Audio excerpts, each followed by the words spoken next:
ತುಂಬೆ ಗ್ರಾಮ ಪಂಚಾಯತ್ಗೆ ಒಳಪಟ್ಟ ಪಂಪ್ ನಿರ್ವಹಣೆಯ ಶೆಡ್ ಅನ್ನ ಪಂಚಾಯತ್ನ ಅನುಮತಿ ಪಡೆಯದೆ ಗುತ್ತಿಗೆದಾರರೊಬ್ಬರು ನೆಲಸಮ ಮಾಡಿದ್ದಾರೆ ಅಂತ ತುಂಬೆ ಗ್ರಾಮ ಪಂಚಾಯತ್ ಉಪಾಧ್ಯಕ್ಷ ಪ್ರವೀಣ್ ತುಂಬೆ ಆರೋಪಿಸಿದ್ದಾರೆ.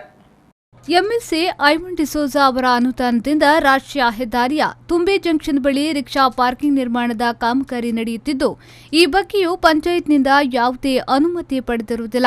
ಇಲ್ಲಿ ರಿಕ್ಷಾ ಪಾರ್ಕಿಂಗ್ಗೆ ನಿರ್ಮಾಣ ಮಾಡುವ ಹಿನ್ನೆಲೆಯಲ್ಲಿ ಗ್ರಾಮ ಪಂಚಾಯತ್ ಗಮನಕ್ಕೂ ತಾರದೆ ಹಾಗೂ ಅನುಮತಿ ಪಡೆಯದೆ ರಿಕ್ಷಾ ಪಾರ್ಕಿಂಗ್ಗೆ ಗುತ್ತಿಗೆ ವಹಿಸಿಕೊಂಡವರು ಏಕಾಏಕಿ ಪಂಪ್ ನಿರ್ವಹಣೆಯ ಶೆಡ್ ಅನ್ನು ಕೆಡವಿ ನೆಲಸಮ ಮಾಡಿದ್ದಾರೆ ಎಂದು ಅವರು ಆರೋಪಿಸಿದರು.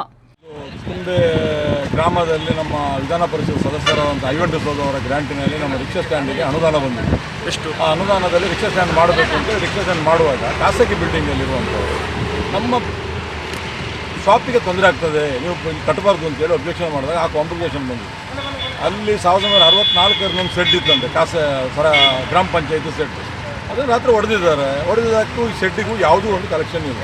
ಅದು ಅವರೇ ಬೇಕು ಅಂತೇಳಿ ಒಳಗಡೆ ಇದು ಮಾಡಿರ್ಬೋದು. ಅದಕ್ಕೂ ಇದಕ್ಕೆ ಯಾವುದೇ ಕಲೆಕ್ಷನ್ ಇಲ್ಲ.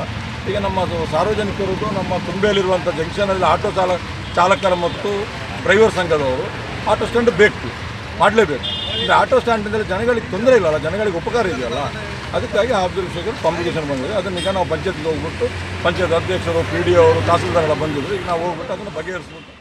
ಈ ವಿಚಾರವಾಗಿ ಗ್ರಾಮ ಪಂಚಾಯತ್ ಸದಸ್ಯರ ಸಹಿತ ಉಪಾಧ್ಯಕ್ಷ ಪ್ರವೀಣ್ ಅವರ ನೇತೃತ್ವದಲ್ಲಿ ತುಂಬೆ ಜಂಕ್ಷನ್ನಲ್ಲಿ ಧರಣಿ ನಡೆಯಿತು. ಘಟನಾ ಸ್ಥಳಕ್ಕೆ ಬಂಟ್ವಾಳ ಗ್ರಾಮಾಂತರ ಠಾಣಾ ಎಸ್ಐ ಪ್ರಸನ್ನ ಸಹಿತ ಪಂಚಾಯತ್ ಅಭಿವೃದ್ಧಿ ಅಧಿಕಾರಿ ಭೇಟಿ ನೀಡಿ ಪರಿಶೀಲನೆ ನಡೆಸಿದ್ರು. ಮಾಡಿಸುವವರು ಮತ್ತು ಕಟ್ಟಡದವರು ರಾಜ್ಯ ಪಂಚಾಯತಿಗೆ ಮುಖಾಂತರ ಮುಗಿಸ್ತಾರೆ ಅಂತ ಹೇಳಿಕೊಂಡು ನಾವು ಕೈ ಹಾಕಲಿಲ್ಲ, ಪಂಚಾಯತ್ ಇದಕ್ಕೆ ಕೈ ಹಾಕಲಿಲ್ಲ. ನಿನ್ನೆ ರಾತ್ರಿ ನಮ್ಮ ಪಂಚಾಯತಿಗೆ ಸಂಬಂಧಪಟ್ಟ 3 ವರ್ಷದಿಂದ ಹಳೆಯ ಒಂದು ಪಂಪು ನಿರ್ವಹಣೆ ಮಾಡುವಂಥ ಒಂದು ಶೆಡ್, ಅದನ್ನು ನಿನ್ನೆ ರಾತ್ರಿ ಈ ಶೆಡ್ ನಿರ್ಮಿಸುವವರು ಅದನ್ನು ನಾಶ ಮಾಡಿದ್ದಾರೆ.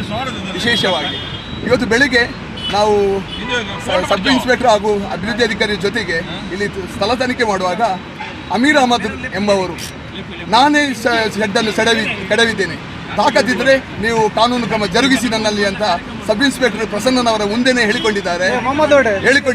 ಹಾಗಾಗಿ ನಾವು ಹೇಳ್ತೇವೆ, ಒಂದು ಸರ್ಕಾರದ ಆಸ್ತಿಯನ್ನು ನಾಶ ಮಾಡಿ ನಾನು ಕೆಡವಿದ್ದೇನೆ, ನೀವು ಕಾನೂನು ಕ್ರಮ ಜರುಗಿಸಿ ಅಂತ ಹೇಳಿದ್ದು ನಮಗೆ ತುಂಬ ನೋವಾಗಿದೆ.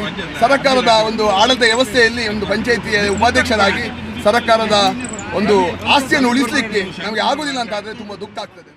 ಈ ಸಂದರ್ಭ ಗ್ರಾಮ ಪಂಚಾಯತ್ ಉಪಾಧ್ಯಕ್ಷ ಹಾಗೂ ಗುತ್ತಿಗೆದಾರರ ನಡುವೆ ಮಾತಿನ ಚಕಮಕಿ ನಡೆಯಿತು.